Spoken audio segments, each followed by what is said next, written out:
దళితులు క్రైస్తవులుగా భక్తులుగా మిగిలిపోయినరు. కానీ క్రైస్తవ ప్రచారం చేసింది, క్రైస్తవ మతం సమానత్వంతో కూడుకున్నదని ప్రచారం చేసింది ఎవరన్నుంటే, దేశంలో పేరు గల్ల వాళ్ళు ఎవరన్నుంటే అప్పుడు ఇప్పుడు అగ్రకులాలే. వాళ్ళు మారవచ్చునా, వాళ్ళు మారమని చెప్పవచ్చునా, వాళ్లకు ఈ ఆర్టికల్ ఏదైతే ఈ రాష్ట్రపతి ఇచ్చిన 1950 ఆర్డర్ అయితే వాళ్ళకు వర్తించదా? కుట్ర జరిగింది. రాజ్యాంగం రాయడానికంటే ముందు రాజ్యాంగ సభ చర్చల్లో మైనార్టీల హోదా, అణగారిన వర్గాలకు సంబంధించిన వాళ్ళ మతపరమైన హోదా ఎట్లా ఉండాలని చర్చ జరిగినప్పుడు ఆ చర్చల్లో ఈ దేశ క్రైస్తవ ప్రతినిధులుగా నలుగురు పాల్గొన్నారు. ఈ దేశ క్రైస్తవ ప్రతినిధులుగా నలుగురు పాల్గొన్నారు. ఈ నలుగురులో ఈ కమిటీకి చైర్మనే మీ దృష్టికి తీసుకొస్తున్నా. అల్పసంఖ్యాక వర్గాల సబ్ కమిటీ, అడ్వైజరీ కమిటీ. రాజ్యాంగంలో అల్పసంఖ్యాక వర్గాలకు, దళితులకు, పేద వర్గాలకు ఎలాంటి ఉండాలని చెప్పినప్పుడు అంటే అంబేద్కర్ కూడా ఉంటాడు. కానీ దీనికి చైర్మన్ ఎవరు? హెచ్సి ముఖర్జీ, పశ్చిమ బెంగాల్. ఆయన ఎవరు? బ్రాహ్మణ్. ఎవరి తరఫున పాల్గొన్నాడు? ఈ దేశ భారతీయ క్రైస్తవుల తరఫున పాల్గొన్నాడు.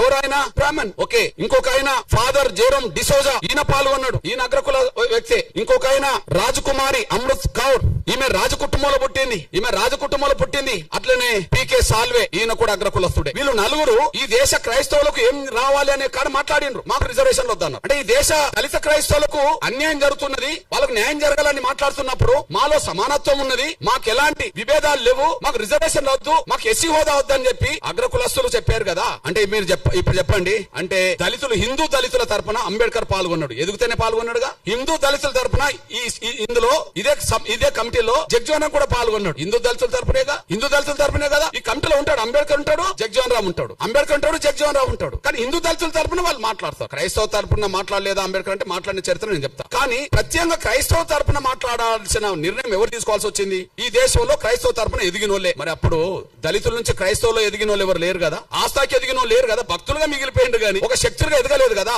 ఈ నలుగురు కూడా గాంధీ శిష్యులే. పేరు క్రైస్తవ మతం ఉన్నది, వాళ్ళ కులాలు అగ్రకులాలు, కానీ వాళ్ళు గాంధీ శిష్యులు. గాంధీ చేసిన మోసం వల్ల హిందూ దళితులు మోసపోయినరు, దళిత క్రైస్తవులు మోసపోయినరు. ఏ మోసం? హిందూ దళితులు ఎక్కడ మోసపోయినరు? హిందూ దళితులకు ప్రత్యేక నియోజకవర్గాలు ఉండాలని కమ్యూనల్ అవార్డు వచ్చింది కదా. కమ్యూనల్ అవార్డు రద్దు చేయించడం కోసం కదా గాంధీ నిరాదీక్ష చేసింది. ఆయనను బతికించడం కోసం కదా అంబేద్కర్ రాజీపడాల్సి వచ్చింది. అంటే ప్రత్యేక నియోజకవర్గాలు పోయినాయి కదా. ఎస్సీలు నిలబడ్డ నియోజకవర్గాల్లో ఎస్సీలే ఓట్లేసుకొని గెలిపించుకోవాలనేది పోయింది కదా. ఇది పోవడానికి కారణం గాంధీ కదా. అంటే హిందూ దళితులను మోసం చేసింది గాంధీ కదా. హిందూ దళితుల జీవితాలు అడ్డుకున్నది గాంధీ కదా. దళితులు క్రైస్తవ మతం తీసుకుంటే, క్రైస్తవ మతం తీసుకున్న దళితులకు ఎస్సీ హోదా అవసరం లేదని చెప్పి మాట్లాడిచ్చింది కూడా అగ్రకులాల క్రైస్తవ పెద్దలతోటే కదా. వీళ్ళు ఈ నలుగురు గాంధీ శిష్యులే కదా. అంటే దళిత క్రైస్తవులకు ఆనాడు మోసం జరగడానికి, దళిత హిందువులకు మోసం చేయడానికి గాంధీ పన్నిన కుట్ర కారణం కదా.